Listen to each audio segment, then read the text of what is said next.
Lethbridge. My name is Anthony Hall. I'm Professor of Globalization Studies. I've been at University of Lethbridge since 1990. Tammy Dietrich came up with me as a student. Josh Blakeney has been covering this for Press TV. And I have been working on this subject pretty much full time. I had to do some marking and finish up my classes since March the 11th. We did an event in Lethbridge, and then I came here the next day and started to look into it. And this is very deep. This is much deeper than I thought. Last spring I started to dig into Hiroshima and Fukushima, the Fukushima disaster, and write about that. And it turns out, that was a big subject. So I don't have unlimited time. I pick my subjects carefully, and this is very deep. So let me start by saying election fraud is not a partisan issue. It is not a left-wing issue. It is not a right-wing issue. It is not a liberal issue, a conservative issue, an NDP issue, a communist issue, an anarchist. Maybe it is an anarchist issue. So I want to, bow to the organizers, those who are organizing across Canada, and say we need to pursue this in a way that is acknowledging that we don't have all the information and we can't come to full conclusions until we get the proper investigation. And there is a very important player in this, the Governor General. And watching the Facebook discussions, people may not understand why the Governor General is so important. People might think it's kind of a joke. The monarchy, the Canadian monarchy, the fact that Queen Elizabeth is still our queen, the fact that we're not a republic, we're a monarchy in this country, a constitutional monarchy. And I just going to take reference to the fact that, there is a place, the United States of America, which is not a monarchy. There was a secessionist movement in the British Empire where the summit in the British Empire and British North America said we need a sovereign country, and they created something called the United States of America. And I look at the United States on Olympic Plaza where they have a permanent camp, and when we camp there, mic check, I want to thoroughly make clear that a lot of the energy for this movement is coming out of Occupy. And when we expressed our democratic rights in this park, our rights of assembly and rights of expression, we were criminalized. We were harassed around the clock. And that foreign country sits on a camp right here when we, the Indigenous Canadians, are being criminalized. So this speaks to a fundamental issue. Do we have a rule of law in Canada or not? Now the Crown is meant to be the Governor General representing Queen Elizabeth. It's meant to protect our system from the ebb and flow, the punching and fighting of day-to-day politics, which we expect, which we need, which we want. But the Crown, the Governor General, is meant to safeguard the system, safeguard, for instance, treaties with Aboriginal people, which are meant to last for as long as the sun shines and water flows. So when we appeal to the Governor General, this is the symbol of what makes us different from that country. It's a very serious thing. And the Governor General's office has been polluted, has been politicized by that prorogation, which was to avoid an election, which was to avoid dealing with the parliamentary system. So the cheating that we see in this last election is connected to that. So now I've made my due to the need to be respectful of the nonpartisan aspects of what we're dealing with here. But now I'm going to speak for myself totally. And there is no question that there is one party that is much more implicated, deeply revealed as having cheated. And really it's beyond question now. So this issue which you mentioned, Mr. Moderator, of legitimacy, this is the core of the matter. This is what we can count on the media to cover up and misrepresent. This is not a single story that can be circumscribed. This speaks to the reality that this government of Canada has a tainted mandate. Its legitimacy in every law it passes, every appointment it makes, every order it gives to police to do this and that, every advancement to back the forces of Israel in Syria, every decision is subject to the fact that they don't have legitimacy. They have been exposed. And why do I say they've been exposed? There's there's Guelph, there's RAC 9, there's front porch strategies, but to me there's one very central core to this thing. It's called Responsive Marketing Group.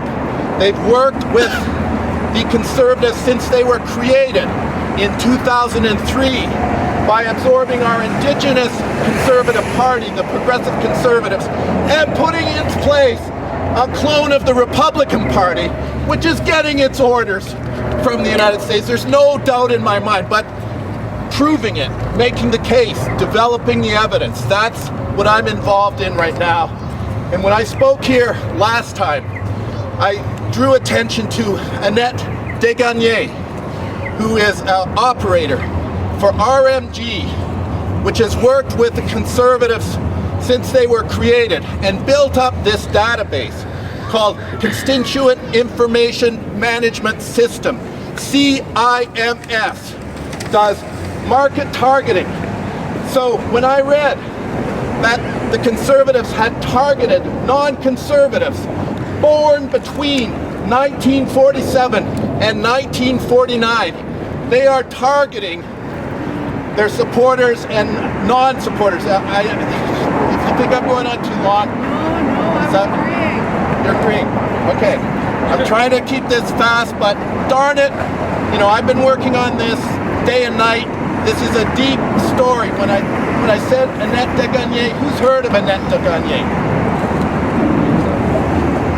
She, before the election, she was at RMG call center in Thunder Bay.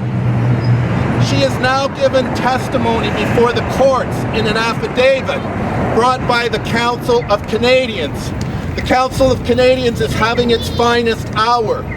Thank goodness for the court case, which the Council of Canadians are doing.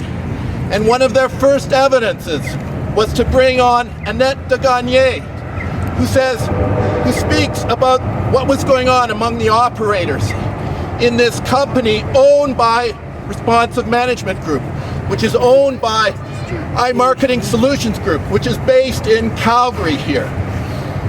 And they have a terrible record of forging documents, creating phony charities. This is the background of Responsive Management Group, which got a prize from Preston Manning for raising $75 million for right-wing causes. They created the CIMS database system that allows them to target certain groups and in this case use that information dishonestly. For some reason they had information that this particular demographic had to be diverted away from the polls. So Annette Desgagnés, in court, in affidavit, under oath, has told about the fact that the operators are reading this script. They're saying we're calling on behalf of Elections Canada. They're sending people to non-existent polls. They're talking to real people. Some of the people say, there's no poll there. I know that. It wouldn't be in that part of town. So they start to put two and two together and say something is terribly wrong here. Annette Desgagnés, who allows her name to be used. She is a heroine. She should be on everybody's lips. We should know these Thunder Bay operators as great heroes of Canada, standing up for Canada. Before the election, she goes to her supervisor.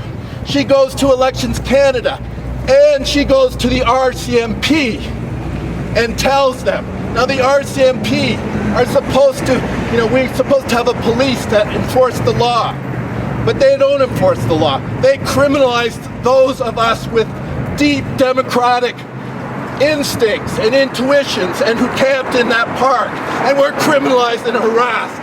And I deeply resent those same police that criminalize at that level, protect the criminality at the highest level. Down that street, when George Bush spoke, I remember very clearly these police officers who harassed us, protecting and torture. So when we're talking about this issue, this isn't something out there that might come out. This has come out, and we can see the media has clearly clamped down on this story and will not deal with this story because it speaks to the fact the government of Canada right now is not legitimate. It's not legitimate. That's a huge thing and every time the government of Canada shows itself, we've got to keep pointing out, you're not really legitimate.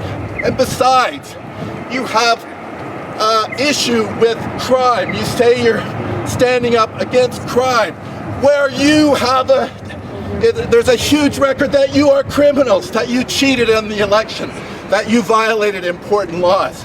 So Annette Degagné, whose name we should all know, has already put this on record. And this is enough. This, to me, is the basis of the biggest scandal in Canadian history. Like John A. Macdonald was getting money from the Canadian Pacific Railway, and there was an election scandal. And you know, this is beyond that. So let's be aware that this has already come out. This is already on record. Annette Degagné informs her supervisors all up the line. She contacts Elections Canada. Elections Canada does not report on its findings, on its investigations. They do not have any requirement to say what is the outcome of their investigations. Elections Canada, in the in and out affair, which should be connected to this, the media should explain this to us. Yes? Just a question, Anthony. How best can you pursue the next steps here? Well, because this is one of the big issues you're trying to address. So Elections Canada cannot be the agency to do this investigation. We want them to look into it, continue to look into it, but Elections Canada, after it was exposed that the Conservative government, the Conservative Party and the Conservative Fund broke the law. They spent too much money beyond what the law allows them to spend. They misrepresented in their accounting, and they agreed that they broke the law in 2011. And to me, this is scandalous. Rather than having a trial, they have a plea bargain. So the head of Elections Canada goes behind closed doors with the Tory party. I don't really think they're the Tory party. They're a clone of the Republican Party. They got rid of the Tory heritage, the PC government, the red Tories of Joe Clark and such. And so the Mark Maynard, whose name we should all know, Mark Maynard, the chief electoral officer, who is a kind of judge, he makes the deal. And he says the Conservative Party broke the law, the Conservative Fund broke the law, but no people actually broke the law. There were 4 people charged. 2 of them are senators, Senator Finley and Senator Gersten. So we have a phenomenon where the election laws were broken by the Conservative Party. They admit to it. They pay $52,000 in fines. But go figure, nobody, actual person, is charged. It speaks to this idea of corporations as sort of pretend persons. No, what about the real person? So Elections Canada has discredited itself through that plea bargain. They have, they're making deals. What are we going to find? Elections Canada, after 10 years, makes a plea bargain on this issue. No, we need a royal commission, and we need to invoke the necessity that the Crown, which is meant to protect those parts of our system which are not meant to be political, to safeguard procedural things. We need to call on the Governor General, and it's not a joke. This is the heart and soul of our system, and this monarchical system was violated by the Harper Conservatives with 2 prorogations against the British Constitution, the unwritten British Constitution. So our country has never been so menaced and threatened by any situation that we have what I see to be a subversive, treasonous group pretending to be the government of Canada. Here, here. And the Republicans, what's their history? Well, they stole the election in 2000, 2004. It's well documented. Those presidential elections were fraudulent. George Bush got less votes than Al Gore and John Kerry in 2000 and 2004. So they're schooled, these folks running out of this business here are schooled in electoral cheating. That's it. Again, I'll ask again the group. Yeah, thank you. What do we do next?